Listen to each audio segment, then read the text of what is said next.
വേറെ ഒന്നും മിണ്ടാനും പറ്റില്ലല്ലോ, ഇവര് നിൽക്കല്ലേ. ഇതന്നെ പരിപാടി. ചിരിച്ച് എടാ, എന്നാലും നിങ്ങള് വസ്തുനിഷ്ഠമായിട്ടൊക്കെ ചെയ്യണോടാ. ഈ ഒരു റീച്ചിന് വേണ്ടിയിട്ട് ആ പരിപാടി ചെയ്യണമെന്ന് നിർത്തണോട്ടോ പ്ലീസ്. അതൊരു റിക്വസ്റ്റ് ആയിട്ട് കൂടണം. കാരണം അതല്ല നമ്മുടെ പ്രശ്നം. എല്ലാവരും മനുഷ്യരല്ലടാ നമ്മളെല്ലാവരും. ഈ ഒരു ന്യൂസ് കിട്ടുമ്പോഴേക്കും അതിൻ്റെ റീച്ചിന് വേണ്ടിയിട്ട് ചെയ്യുന്ന പരിപാടി ഒന്ന് നിങ്ങളുടെ പോലെ തന്നെയുള്ള മനുഷ്യരാണ് മറ്റുള്ളവരെന്നുള്ള വെച്ചിട്ട് ചെയ്യണം. ഇതൊരു ന്യൂസ് ആക്കുമെന്ന് അറിയാം, പക്ഷേ ഞാൻ പറയുന്നത് നിങ്ങൾ വെരി പേഴ്സണലായിട്ട് എടുത്തിട്ടൊന്ന് ചിന്തിച്ചു പോകുക. എല്ലാവർക്കും ഫാമിലിയും കാര്യങ്ങളൊക്കെ ഉള്ളതല്ലേ.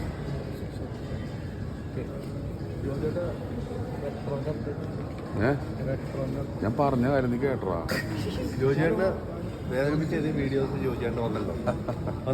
എനിക്ക് എല്ലാം സന്തോഷകരമായിട്ടാണ് നടക്കണം, അറിയാലോ.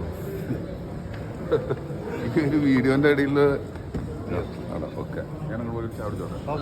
ശരിടാ, നിങ്ങൾ ചായ കുടിച്ചാ ബാക്കി ഇന്റർവ്യൂ പറയണേ. എന്തിനാ ഒന്നുമില്ല, എനിക്ക് ഇത്രയൊക്കെ തന്നെ പറയാനുള്ളൂ. സിനിമ നല്ല സിനിമയാണ്, ശരൺ നല്ല ഡയറക്ടറാണ്, നല്ല പടമാണ് അത്.